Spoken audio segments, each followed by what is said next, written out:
All right. So I would like to invite the next presenter. Please may help me welcome from CNDP, Morocco, Ismail Iraqi Husseini, the head of Citizen Relations Service.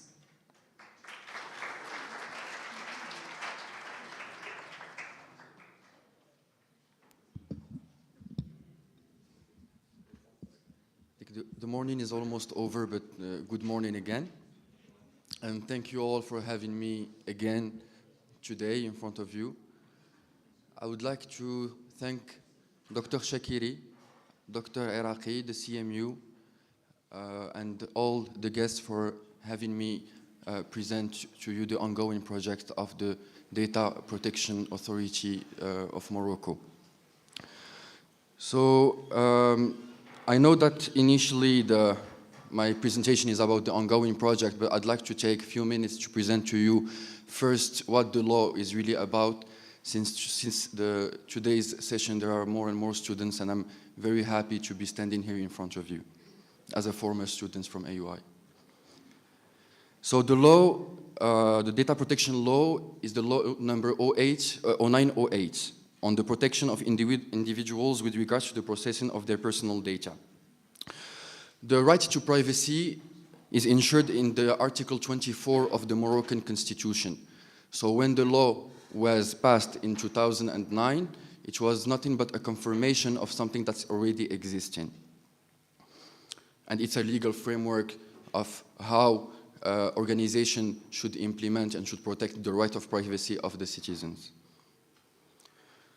So the objectives of the law is first and foremost to safeguard the privacy of individuals by regulating the processing of their personal data, and to establish a legal framework for collecting, storing, and using personal data, and to promote trust in data processing systems, especially in the private and the public sector. We know today that trust is one of the basic foundations of any relationship we can establish with any kind of organization. The law applies to any automated or manual processing of personal data in Morocco, or in case of a foreign entity using data processing in the Moroccan territory. In this case, the foreign entity has to designate a representative here. There are some exclusions, of course: data processed for personal or domestic use, national security and defense operations, and data handled for crime prevention and lawful public interest purposes. And before moving on to the principles, I'd like to set some definitions. Personal data is basically any information that helps identify a person. It could be an ID number, birth date, email, phone, anything. And we have a specific section called sensitive data. So it's a specific category like racial, ethnic origin, political opinions, religious beliefs, health-related information, biometric data. These need specific attention and specific security measures.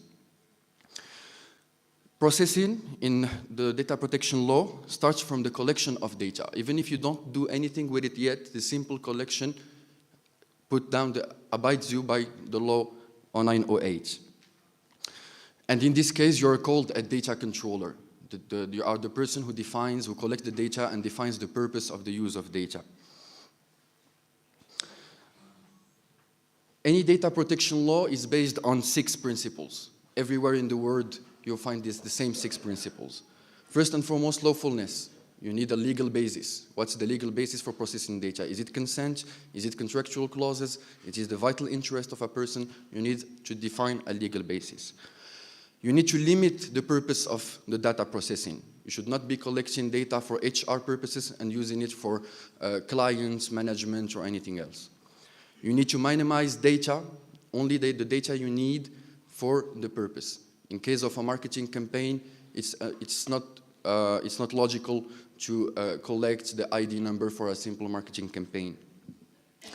As a data controller, you need to make sure that the integrity of the data, and to put in place all the security measures, legal and technical and organizational, to ensure the confidentiality of the data.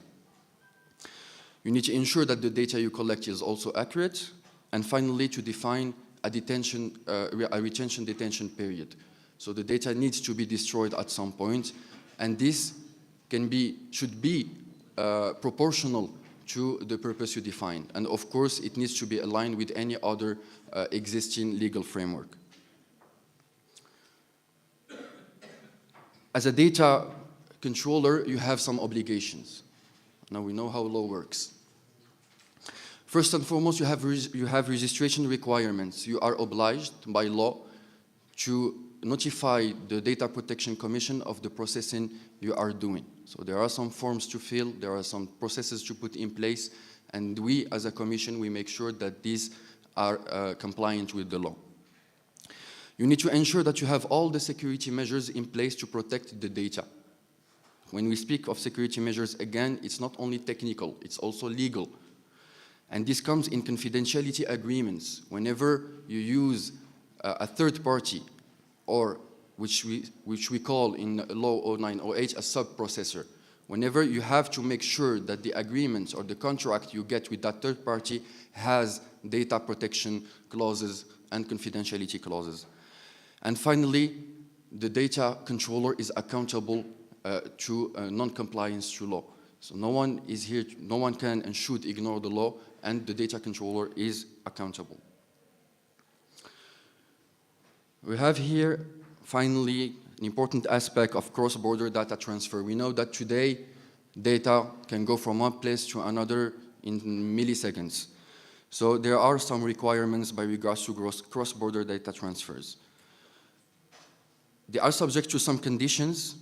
They are allowed in countries that offers an adequate level of data protections. There is a list, a deliberation, the Commission produced a deliberation with a list of countries that ensure an adequate level of data protection. We can find mostly European countries, Canada. You need to notify as well the Commission that you are going to implement a cross-border data transfer. It can be for a specific purpose. It can be for hosting, for example, when using cloud services. It could be to data management in case of multinationals. It can be anything. There should be a purpose for cross-border data transfers. And finally, you need to make sure that there are specific contractual clauses and safeguards that are in place to ensure compliance. And this is very important because it protects you as a data controller, and it sets the responsibility of each party, be it a data controller or a sub-processor.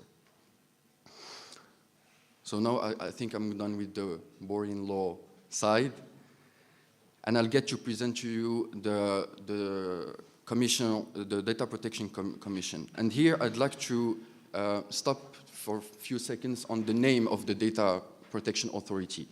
So in English, it basically translates to National Commission for the Control of the Data Protection, of data protection. And we want to insist on the word control of data protection because at first there was a myth that the authority had access to data. So it was very important to explain to people that we are here only to monitor and to make sure that the data processing is compliant and is respectful of the rights of privacy. And since we all love geometry, and yesterday we were talking about a triangle, I'm bringing you another triangle. And this sums up pretty much what the Commission is and what the Commission does. So at the basis of the triangle, we have the people we serve as a public authority. We have, I'm sorry it's in French, but I'll be speaking in English. So you have the data subjects, and we have the data controllers. There is a relationship between the data subject and the data controller. The contract, can be consent, can be signed contract, but there is a relationship between the two of them. One collects and one provides the data. And at the top, we have the Commission. From the side of the data controller has an obligation to notify the data processing to the Commission. And the data subject has a right to file a complaint in case he or she feels that there has been a misuse of his data, or if his rights within the data protection law has not been met. And there is a relationship between the Commission and the public prosecutor in terms of law enforcement, and with the government and the parliament in terms of consultation when they ask for advice or in terms of data protection and the rights of privacy. And when you go from the top of the triangle to the basis, we have the investigations we perform to make sure that the data processings are compliant, and we have the sanction we can impose on data controllers if they are not compliant. I'll be moving on to the projects. Before moving on to the ongoing projects, I'd like to stop a little bit for what has been done before and by regards to what we have been speaking about yesterday. So by regards to identity, digital identity, we spoke yesterday of sectorial identifier as an additional layer of security and privacy for citizens. And after the launch of the National Trusted Third Party in 2022 by the DGSN, the Commission has signed in 2023 with the Ministry of Health, the DGSN, a tripartite agreement for the implementation of a health ID that will be put on adjusted with the digital ID. So it will be a sectoral identifier that will contain some of the medical records of the individuals, and it will allow people to choose to whom it shares its medical records. Because we understand that it's completely unlogical to go to a bank and to give an ID and the bank has access to your medical records. Your bank should only have access to your identity and to your financial data.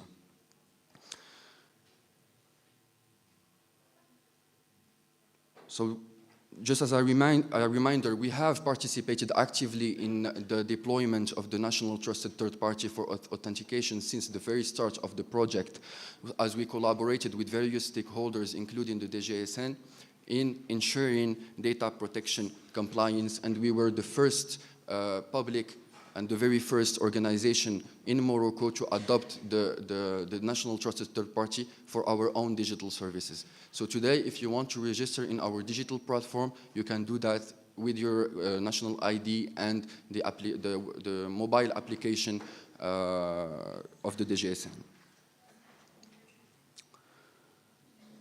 And in the same spirit, we have signed a quadripartite convention with the DGSN, with the National Bank of Morocco, with the group of,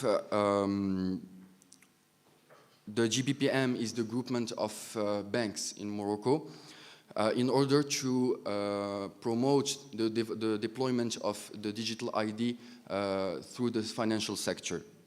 We also signed a quadripartite convention with the ACAPS and the FMA, which is the insurance sector, basically, so that again this digital ID can be also implemented in the insurance sector. And finally, since we don't forget that there is also a societal and cultural aspect to it, we signed a tripartite convention with the Ministry of Culture and Youth and Communication to make sure that the project that they will be launching, the Youth Card, to give access to youth to cultural events, also takes into account or implements the digital ID, the National Trusted Third Party for digital ID.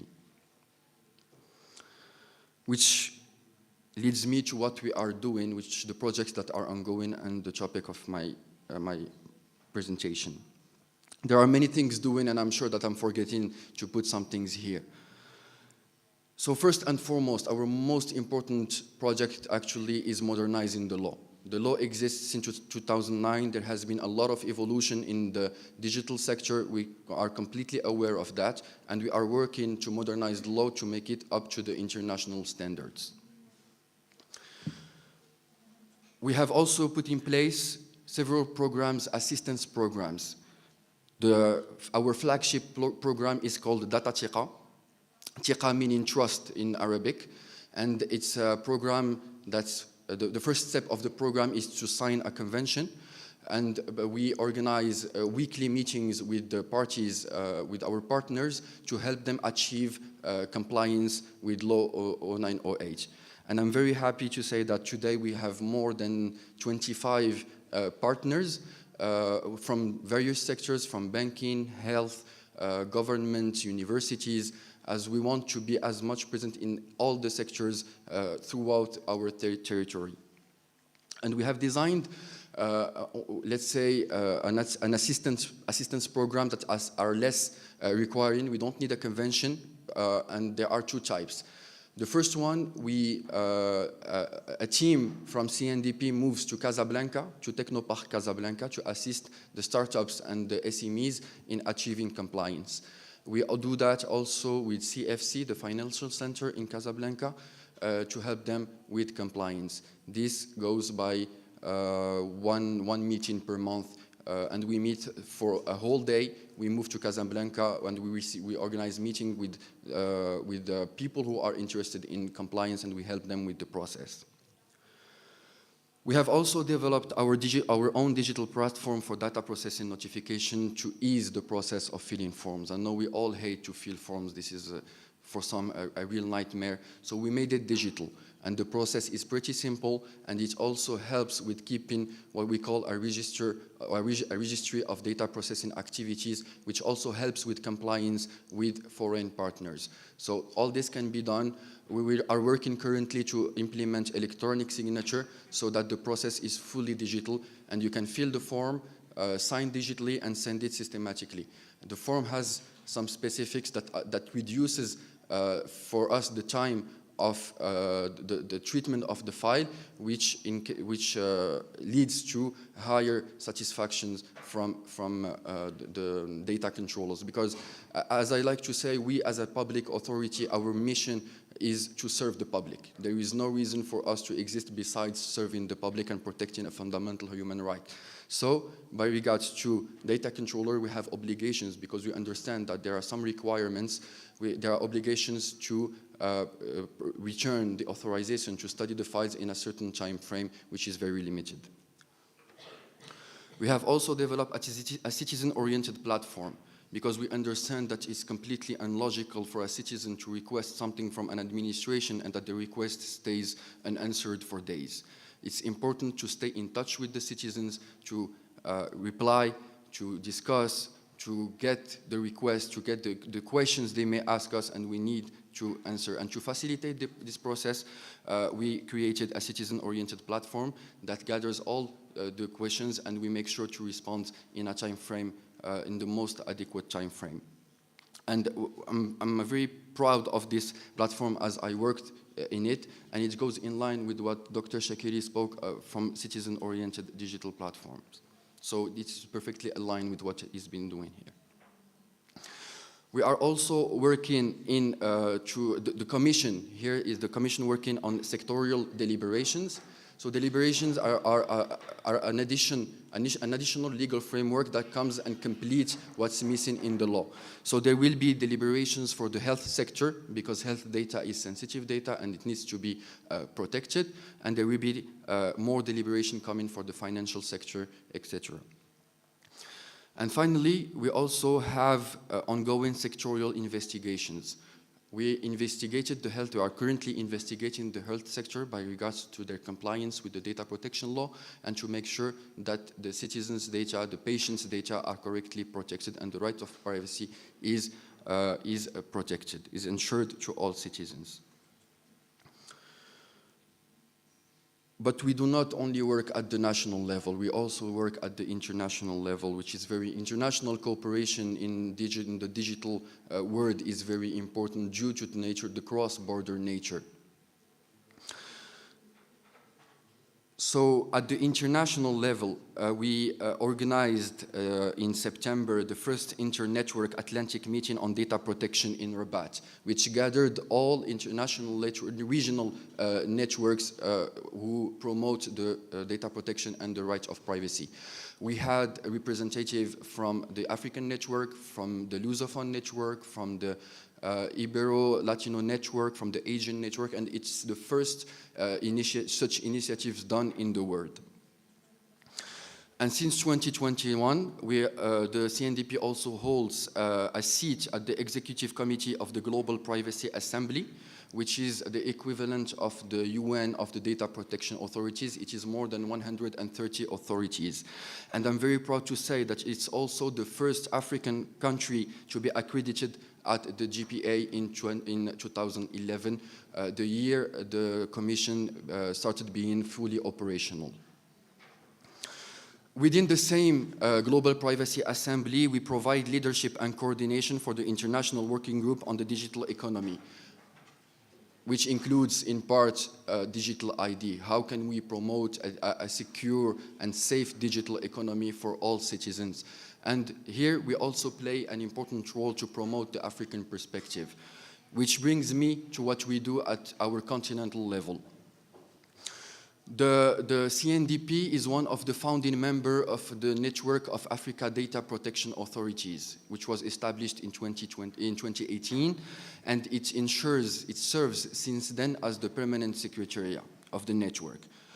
As a member, we preside the working group on digital identity since 2019, and we participated in the Forum on Digital ID and Data Governance in Dakar, Senegal in 2022.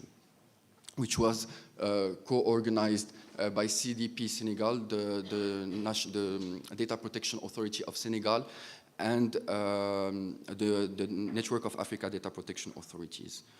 And finally, at this regional, sub-regional level, we also participated in a panel on digital identity during the 13th annual conference of the AFA-PDP, which is the Francophone Network for Data Protection Authorities.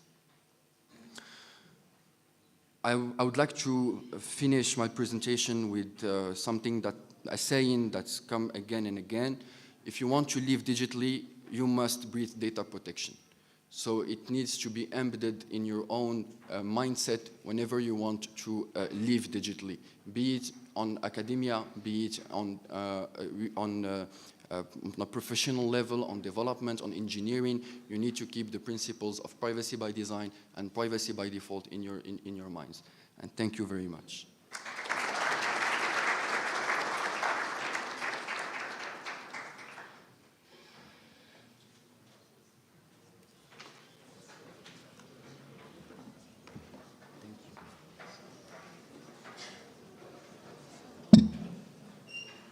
I'll get my charger when we finish.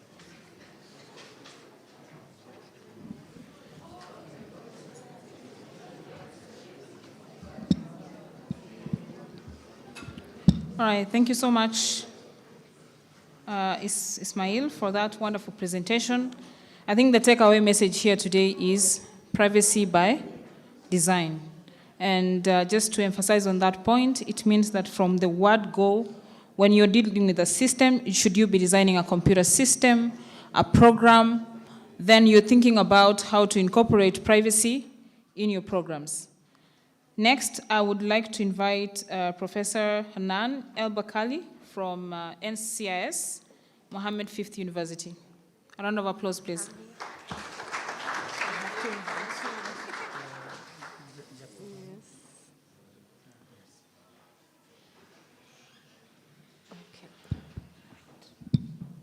Assalamu alaikum. Bonjour. Good morning, everyone. So it's a pleasure to be here to present like an overview about our cybersecurity program and research at NCS. And I would like to thank Al-Akhawain University and the committee, organizing committee, and all the UPenzi initiative partners. Thank you for inviting me to be here. And before giving this short overview, I have to present myself briefly. So I'm professor at NCS for more than 20 years. I hold a PhD in the cybersecurity field, and I had more than 12 years. I act like as a coordinator of the cybersecurity program in NCS, at NCS, and also I was for 4 years deputy director in charge of academic affairs. So that's why I will just give you like a brief statistics about our institutions. NCS is the first high school in computer science in Morocco, so just for computer science, and it belongs to Mohammed V College, École d'Ingénieurs College. That's true. And we have like great evolution of number of our graduates since the beginning of the first class, the first graduates. And here, perhaps it's not so clear, but in the first years of NCS, there was only one program, Génie informatique, so computer science degree. And after now we have almost 9 programs that you have like the cycles, but we have a program in software engineering, in artificial intelligence, and also in cybersecurity and many other like sub-fields of computer science. We had also master degrees, but now really we are like trying to re-engineer our cycle, master cycle. But we had 5 programs, and one of them was dedicated to cybersecurity. So we have also this kind of graduates, and also I have to talk later on the research aspects. Now, for the capacity building at NCS in cybersecurity, so like mentioned before in the first session, the cybersecurity is very important, and both for private and public sector, and the academic world have to play a key role to produce, if I can use this term, human resources that are ready to embrace and to participate in keeping the things being protected in terms of data protection, like my precedent colleague has shown, and also to, in the private sector, to play the role of cybersecurity engineer, analyst, architect, and so on.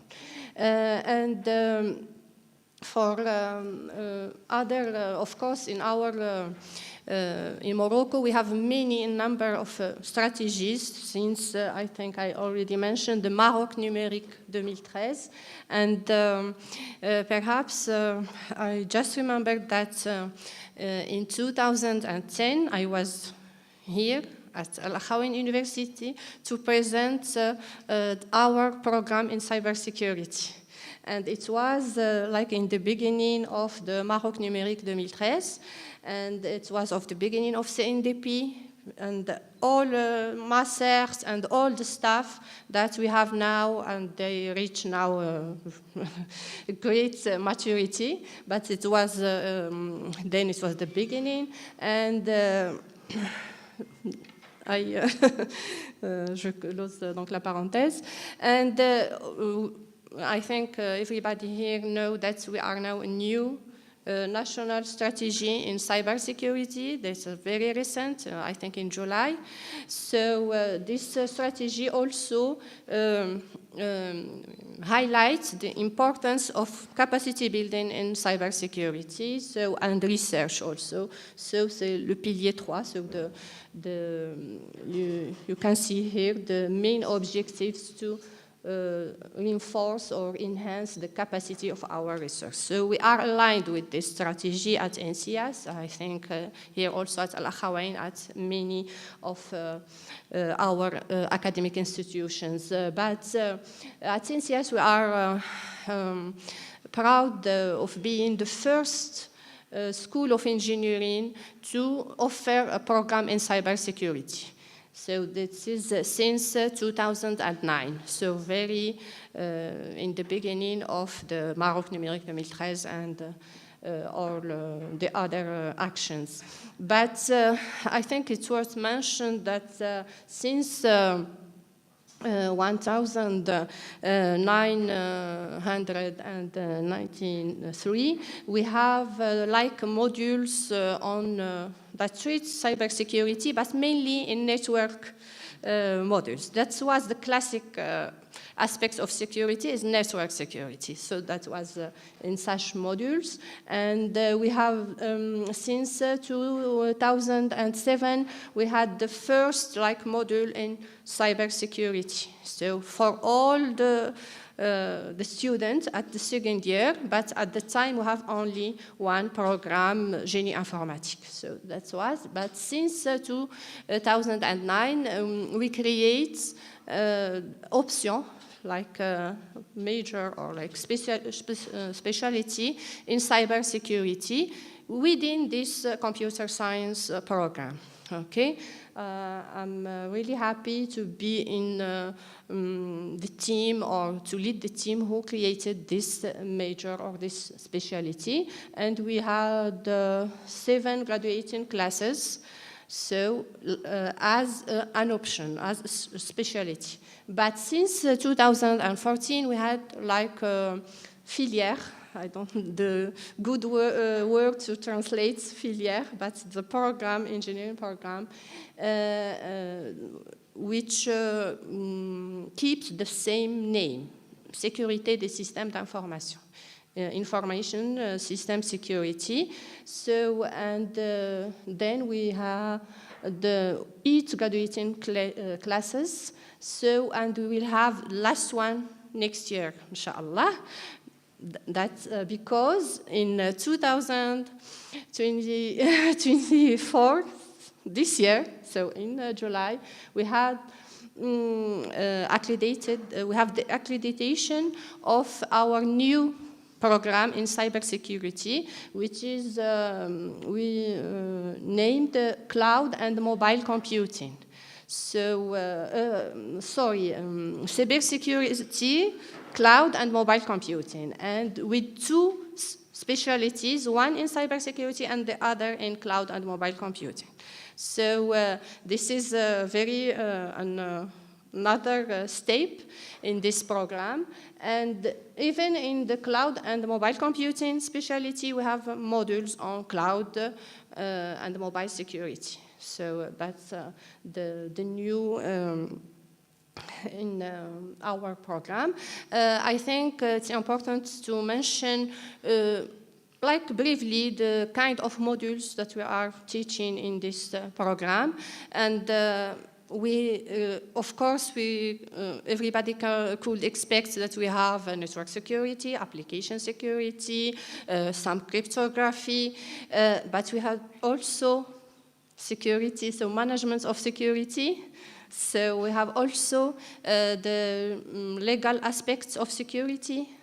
So we have a module that's all about the law 0908. So it's very important for the future engineers in cybersecurity to have these skills, this knowledge, and this awareness that security is not only technical, but also the aspect, the managerial aspects, and the management risk, the risk management, the legal aspects, the compliance are very, very important. So in this program, to be honest, we followed in some way the common body of knowledge of the CISSP certification, and also some other like norms or standards to have this big picture of cybersecurity. But in the project, students could choose to improve or to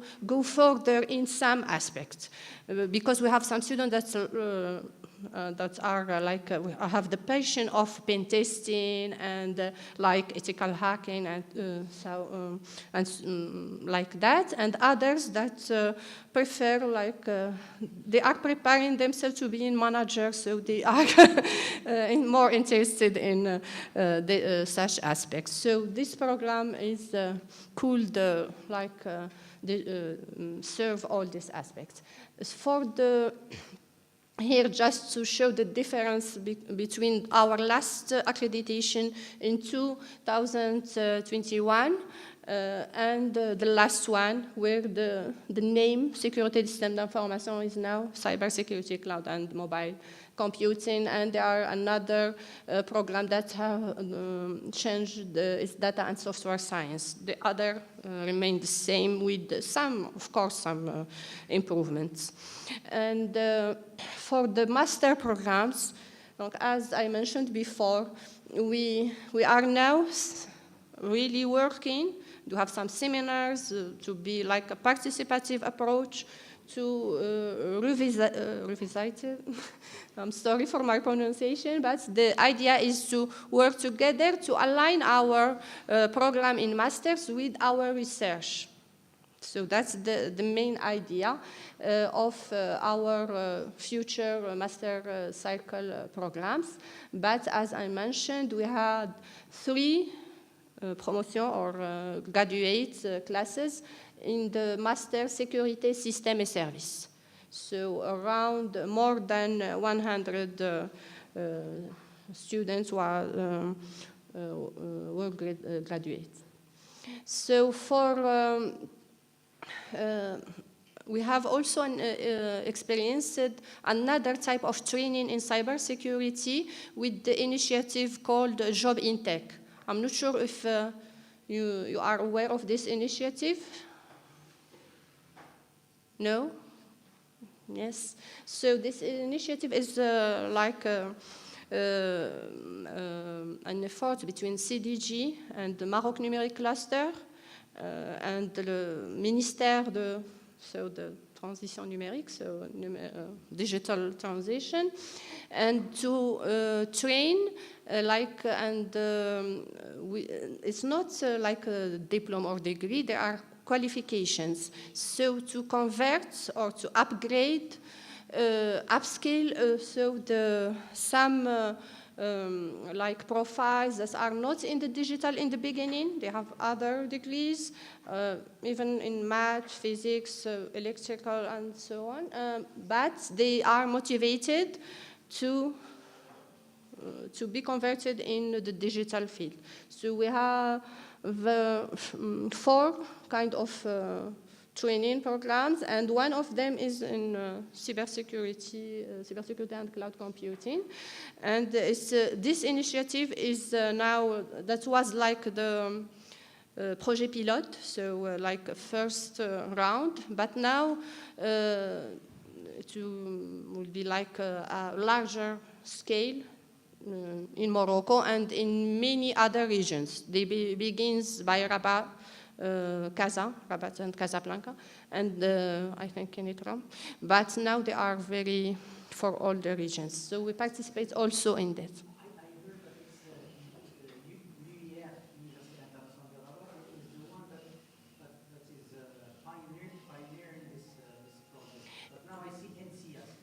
So both are participating. There are many other, l'École Mohammedia, l'ENSAM.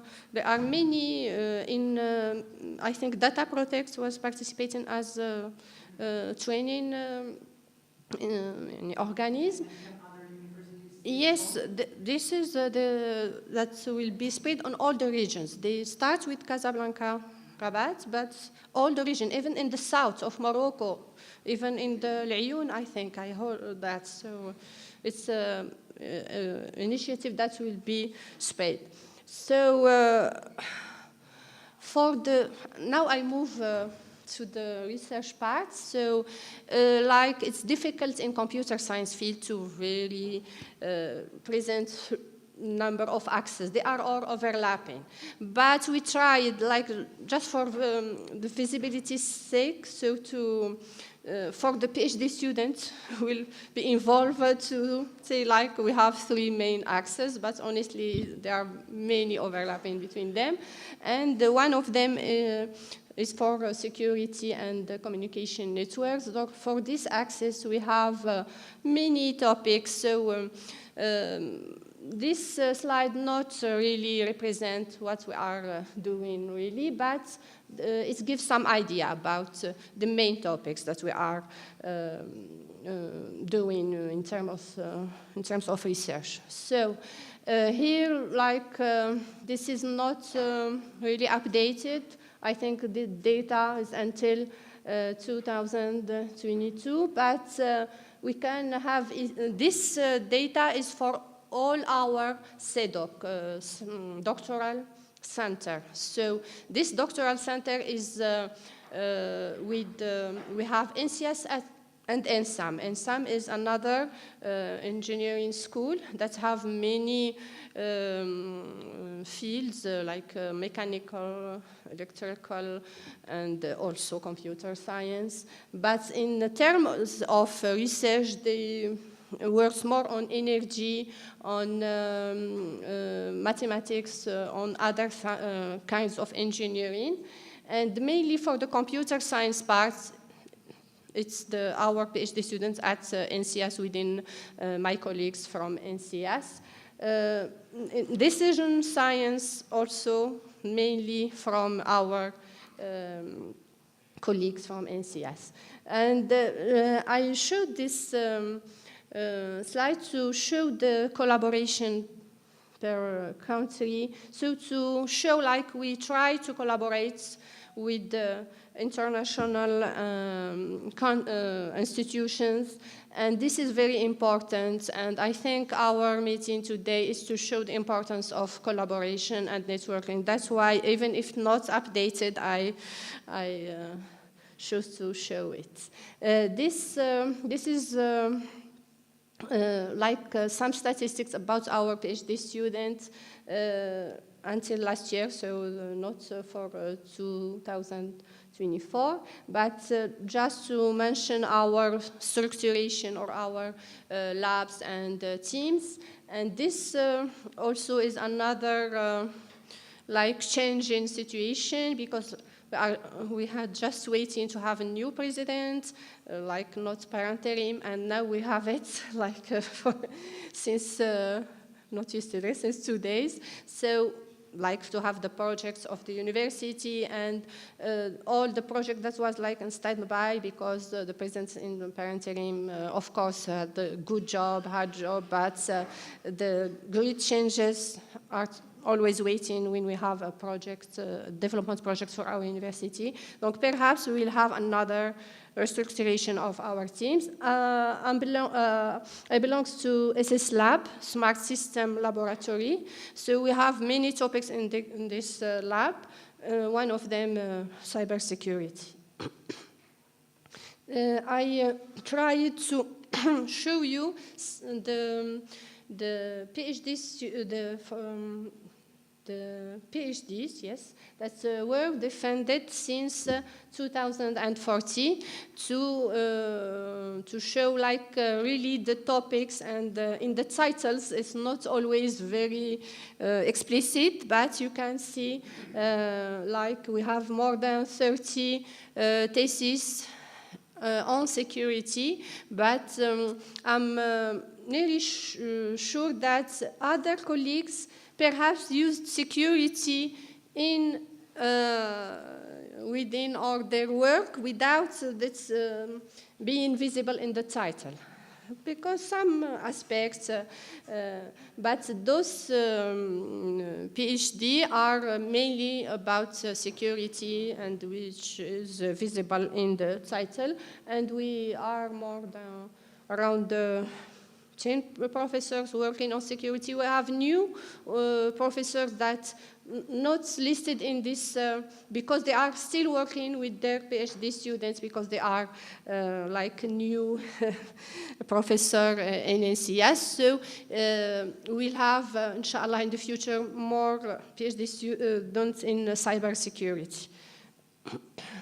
This slide shows like application domains of our work, research work in cybersecurity, like in health, like in education, or with regards with the infrastructure like IoT and the cloud. And we have also many works in smart cities and smart transportation and smart grid. Lots of work about privacy. So Mr. Iraqi could be interested in that. So we have many students that treat also this aspect of privacy.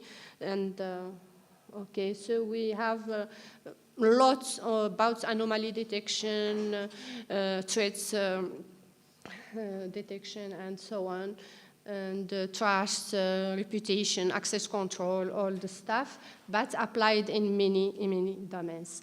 So for the partnership and collaboration, I think it's a key element. So for going further in both academic and capacity building and in research. So collaboration, partnership is very important. And I think in our case, it's like mandatory to have collaboration and partnership.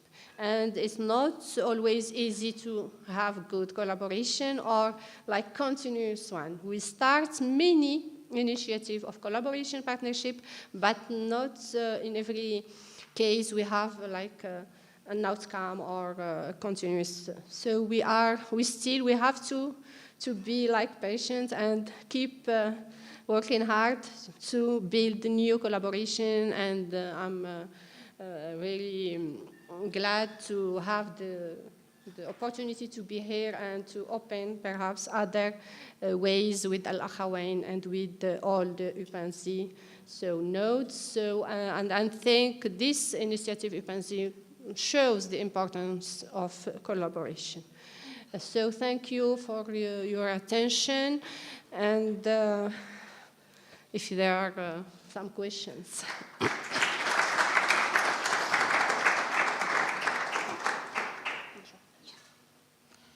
Right, are there any questions in the room? That is for the last two speakers, Ismail and Professor Han. Questions? All right, no questions. For the next session, I'd like to call the lead of the Africa Digital Idea Hackathons, Andrew Mosoke.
Good afternoon.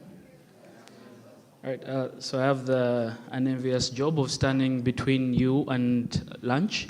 So we're going to do a little exercise just to get pick up the energy. If you can see me, clap once. once. If you can see me, clap twice. I can see some blind people. If you can see me, clap once. If you can hear me, clap twice. All right. Thank you. So, I'd like to start off with a question. Do you feel lucky? Do you feel blessed? Yes. All right. If your answer was no, I'm here to tell you that it should be yes, because as you sit here, or if you're online, you have the privilege of being part of history in the making. Today we're going to launch the Digital ID Hackathon, the first of its kind on the continent in Northern Africa, here at Al-Awan University. And over the next 20 minutes, I'm going to explain why this is important, take you through what digital ID is, and explain how you can not only contribute to, but also participate and benefit from this initiative. All right, so what is digital ID? There's so many definitions by so many people, more brilliant than myself, but in a nutshell, I understand it as the foundation of digital trust. We have the Digital Innovation Lab and so many other initiatives, CNDP and so on, that are trying to push the frontier of digitalization of government, e-services, and other important digital realms for citizens. And we need to have a foundation of trust in that space as well. Why is digital ID important? So to answer this question, we need to understand who exactly is benefiting from digital ID, right? So it's going to be the farmer who wants to sell their goods and to participate in the financial systems, the digital financial systems. It's going to be the service provider at a healthcare center, at a telecom center, and so on. And it's going to also be some of the underprivileged or less privileged persons in our communities, the refugees and other marginalized communities. So I present to you the Digital ID Hackathon, and the purpose of this is, as we're moving towards a more digital government, a more digital economy, we need to be able to have a digital identity, like I did mention. But what we see is that a lot of the initiatives, the systems that are being developed for digital identity are either being developed by external entities from Europe, from Asia, from America. In itself, it's not a bad thing. But when you have such a foundational, such a critical service that's being, it makes you dependent on external parties. So what we're trying to answer here, what we're trying to address is, can we create local capacity in our local context that understands the problems that we're facing and can develop, maintain, and improve the systems, these digital ID systems that are so critical to the functioning of our e-government. So another challenge that we're trying to resolve with this hackathon is the digital identity is beyond just authentication, right? And the only way we can truly understand its value, its full potential, is through the use cases. How does it impact the citizen at the lowest level in the country, right? Yes, we've had some previous speakers today and yesterday talking about different use cases, talking about long paper trails, spending 4 hours and so on. How can we use digital ID for even the most unexpected use cases? For example, GPS, the inventor of GPS, I think when they were creating it in the US military, I don't think they had in mind that we would be using it to order shawarma, right? But we do that today. And to sit in an office somewhere, in a government office, and try to come up with use cases that are going to solve the problems of every individual is not possible.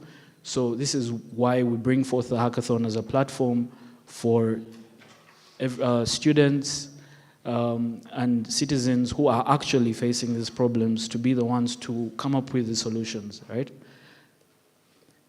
So the hackathon in itself is, first of all, it's a continental-wide hackathon. But for the first year, we've decided to break it down regionally so that we can take lessons from the previous region and iteratively improve upon it. And then also in that process, create very good partnerships, for example, Al-Kawan University, to give us that kind of context that would otherwise be missing. I've learned a lot in these past 2 days and also in the interactions with Dr. Huda about the specificities of Morocco and Northern Africa, which I would otherwise not know from being an East African. So the way the hackathon works, first of all, we go through a launch like this, and then after that, we do not assume any previous knowledge about digital ID. So we work with industry experts to take students through upskilling courses. This is going to take you from what is digital ID to how do you develop on top of an existing digital ID system, a nation-grade digital ID system. After that, we collect ideas in a phase called the ideation phase. And this is because we want to pull out all those brilliant use cases. What problem are you solving, and how do you see digital ID contributing to that as a solution? And this could last approximately 8 weeks, depending on the region.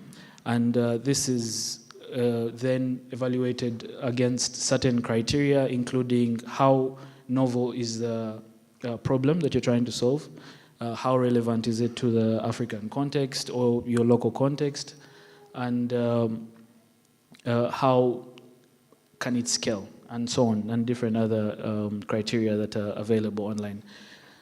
Once we're done with the ideation phase, we then go, we take the winners of that specific phase, and this is done in teams, I'm going to explain, and we take them through a heavily mentored prototyping phase, where now you take your idea from pen and paper and develop actual working proof of concepts on top of a national scale digital identity system.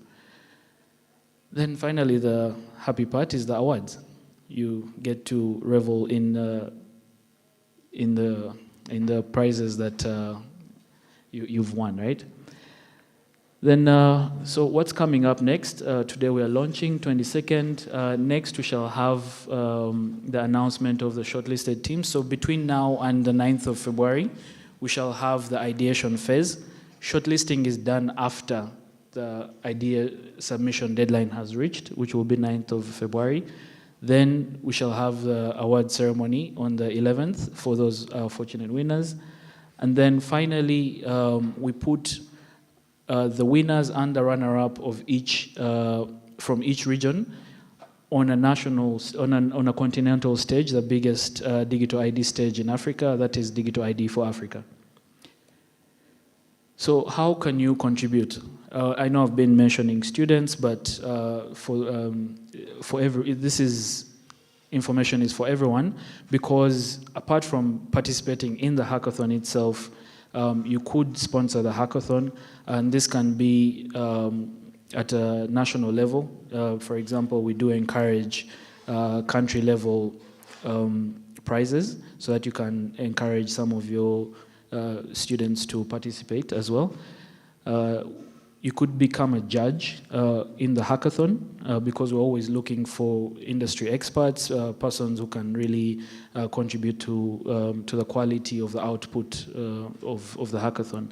You could become a mentor. Like I mentioned in the prototyping phase, it's a very heavily mentored phase, so you could lend your expertise, and it can be across anything. It's not only technical. It can be from the social sector, any industry really, and mentor the students and for the best output. If you own or develop or have access to an ID system, it's also welcome, because we try to have a variety of ID systems, because if we're only developing with one, then it won't meet the reality. And then finally, this is something everyone can do, is evangelize, because we do believe that this is a very impactful initiative, and would like to reach as many people on the continent as possible. So now, specifically for the students, how would you participate? So number one, this is Africa only, so you're either a citizen or a resident of an African country, and this is region specific for the first year, like I mentioned. So for the Northern Africa and Southern Africa, those are the countries that if you belong to any of these countries as a citizen or resident, then you can participate in that. You have to be 18 years of age or older. We don't have an upper limit, so if you're a 70-year-old in university, that's still okay. And university, you can be a student at any level, undergrad, graduate, and so on.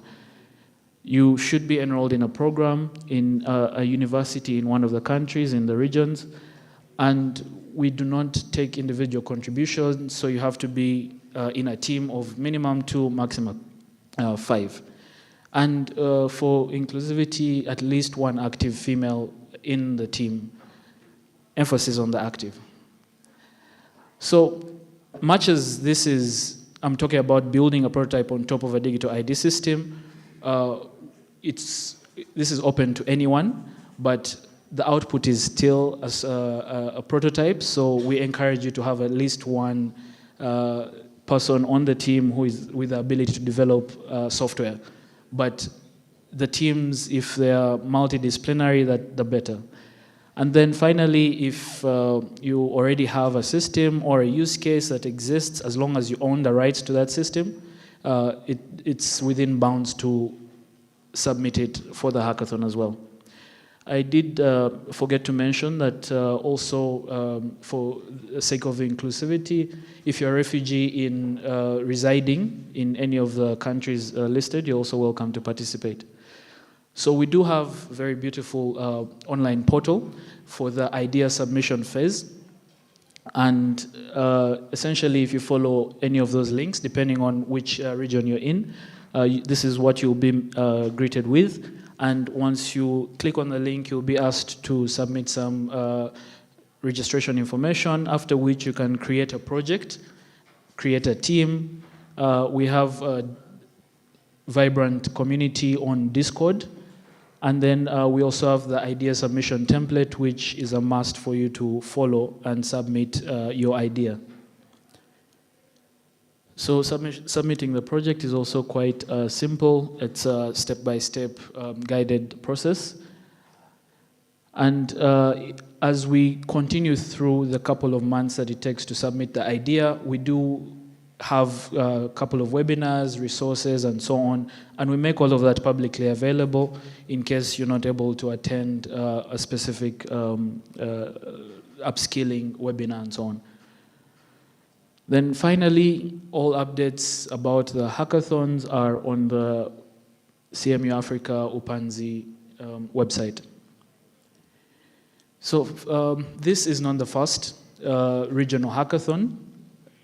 In September, we did close off the Eastern Africa Digital ID Hackathon, and these are some of the statistics. For the first time, this was really impressive for us.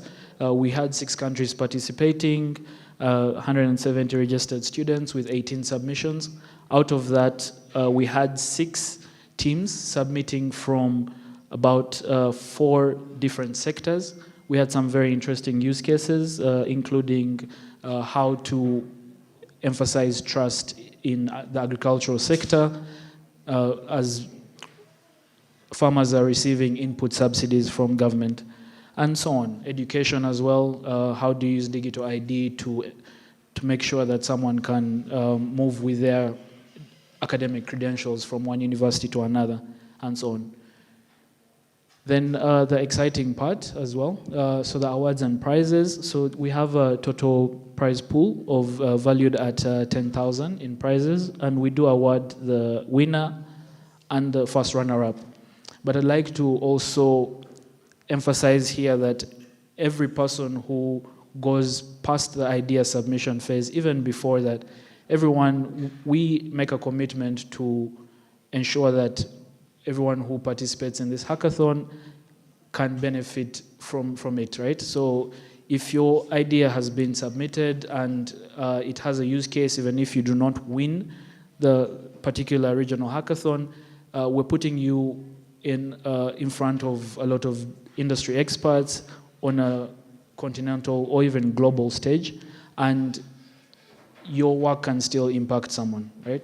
And also you can have the ability to participate in the next round. So some of the prizes, we do have laptops for the winners. We also take you through business pre-incubation, meaning that this allows you to take your idea from just a proof of concept and make it something that perhaps you could turn into a business later on. And then fully sponsored trips to the ID for Africa, where you will now compete against other regions as well.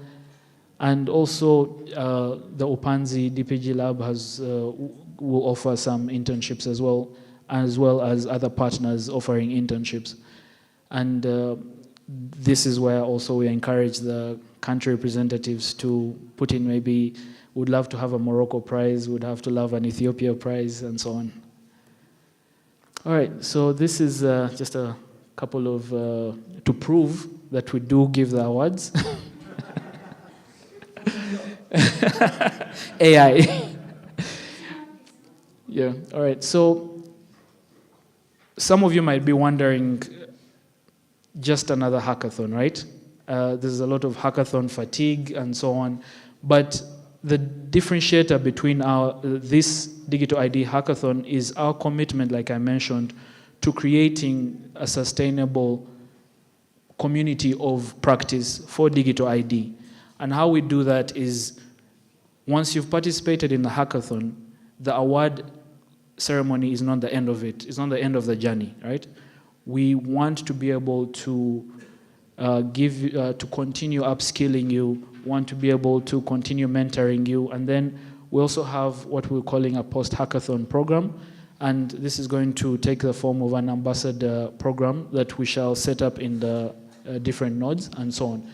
So we want to create a vibrant community where we continuously offer opportunities to everyone who has taken part in the hackathon or not. So finally, follow us on X, LinkedIn, and that's the email address and website. Thank you very much.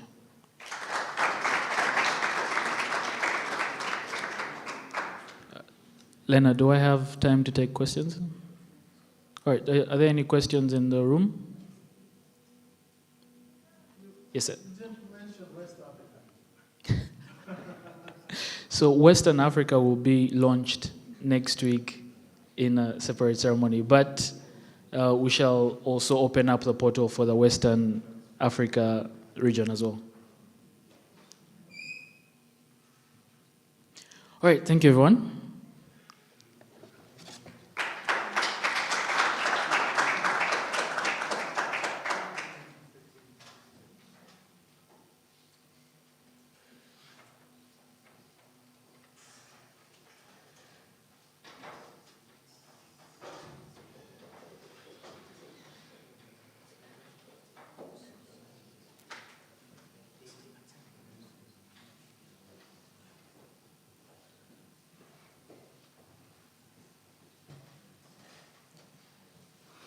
All right, thank you, Andrew. Round of applause for our previous two speakers, Professor Hanan and Andrew Musoke, please.